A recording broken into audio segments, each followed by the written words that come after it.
FIA have revealed they will not change their way of testing front wings despite the flexing controversy around McLaren and Mercedes earlier this year.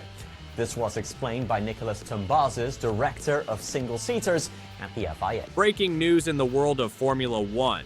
The FIA has just announced its official decision regarding the controversial flexible front wings debate that has had fans and teams buzzing throughout the 2024 season. So, what's the verdict, and what does it mean for the future of the sport? Let's dive in.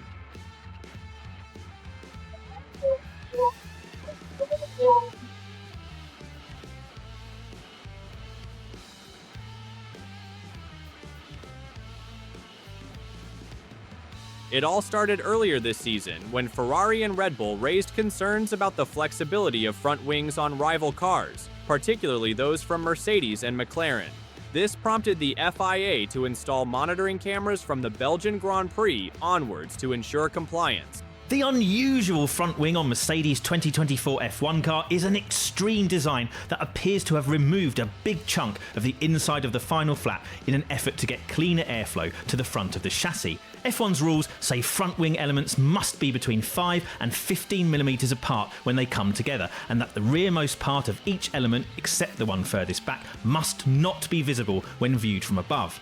This effectively means the different elements of a front wing should look like a set of stairs going down, the steps overlapping each other when viewed from above. Mercedes appears to have got around these rules by bolting what looks like a wire to the rearmost edge of the second flap, effectively extending the third and final flap along the rear edge of the second one and obscuring it too. It's basically a clever way of making the front wing have a much smaller area to it without needing to remove the final flap of the wing completely. But there's every chance the FIA will take a dim view anyway and look to close the loophole Mercedes appears to have exploited.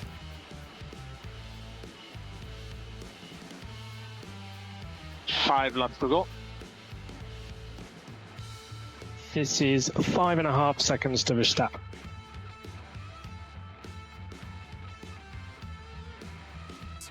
The controversy centered on whether these wings were bending beyond the allowed limits under race conditions, potentially giving teams an aerodynamic advantage. But after extensive testing, the FIA has confirmed there's no issue with Mercedes and McLaren's designs, as long as they pass the existing flex tests. Whereas the first results have enabled us to be reasonably optimistic about this season and to feel that we can fight for wins and for the championship, I think the actual final vote of these first 4 races has to be not that high. I don't know necessarily what it would be, maybe a 6 out of 10 for two main reasons. One is that we are not quite where we want to be yet. We are not quite able to fight for the pole positions yet. That is one of our objectives. We haven't yet reached that. And secondly, if you look at the net results, we've had a win, yes, so we're quite pleased about that. We've been able to fight, but we've also had two very bad results where we've had very few points out of it. So I think the net outcome has to be maybe something like a 6. But clearly, in terms of optimism, I think we can be optimistic for the future. Nicholas Tumbazis, the FIA's head of single-seater matters, explained the decision saying, quote, "We are pretty happy with what we've seen. It's not just about being happy or not, it's about whether meaningful tests can be implemented." Tumbazis emphasized the challenges of testing front wings due to the varying load distributions across different cars. While the FIA's current tests have proven effective, they've decided not to change the front wing flex test for the 2025 season. A series of changes to our approach from a methodological point of view, from an organizational point of view. We're trying to improve the facilities. And I guess we've also understood a bit more about how certain aspects of the car work. So putting all of these together, it has enabled us to be a bit better than the previous years. We don't feel that is yet where it has to be. We feel that we are only halfway through these fundamental changes, and we are still working to improve all of these parameters. Methodology, organization and facilities, for example wind tunnel, and so it's a continual process. We had probably lagged behind in the recent years and we're trying to catch up on that.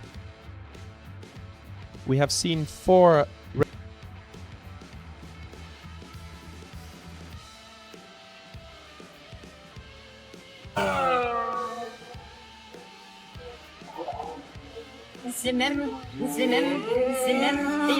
This decision hasn't come without its critics.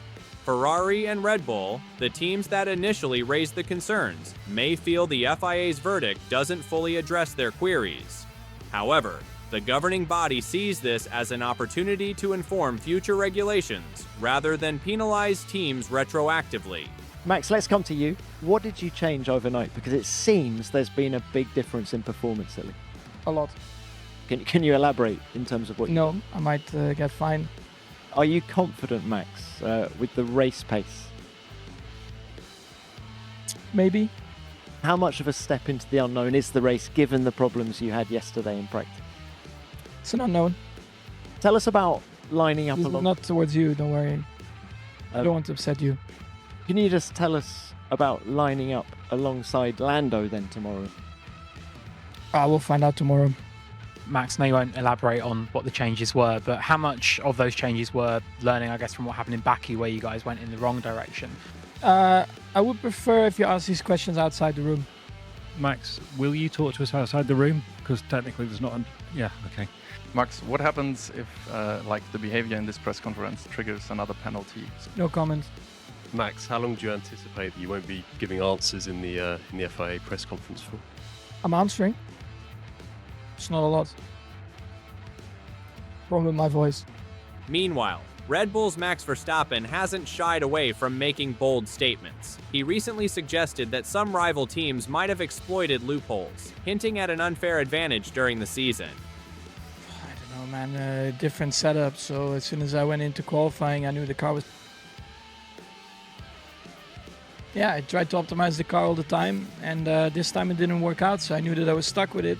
For fans, this decision brings some clarity, but also sets the stage for more drama in 2025. With the FIA opting for stability in their regulations, teams will need to focus on innovation within the current framework.